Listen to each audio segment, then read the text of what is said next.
On one hand, a religion which found a place for humble men as local preachers and class leaders, which taught them to read and gave them self respect and experience in speaking and in organization.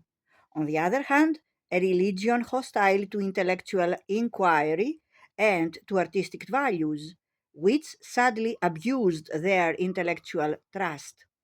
Here was a cult of love which feared love's effective expression, either as sexual love or in any social form which might irritate relations with authority.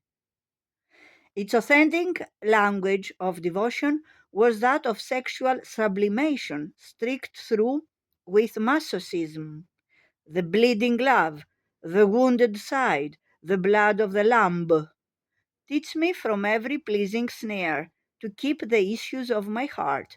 Be thou my love, my joy, my fear, thou my eternal portion art.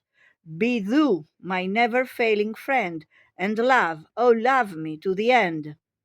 In London, a Jacobin engraver went to the Garden of Love and found a chapel built in the midst where I used to play on the green.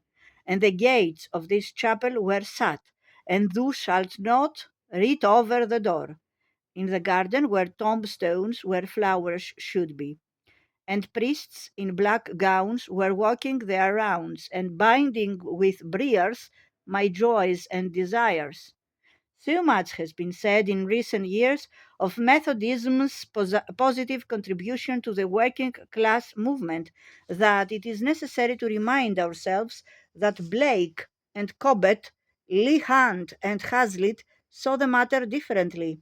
We might suppose, from some popular accounts, that Methodism was no more than a nursing ground for radical and trade union organizers, all formed in the image of the tall paddle martyr George Loveless, with his small theological library and his forthright independence.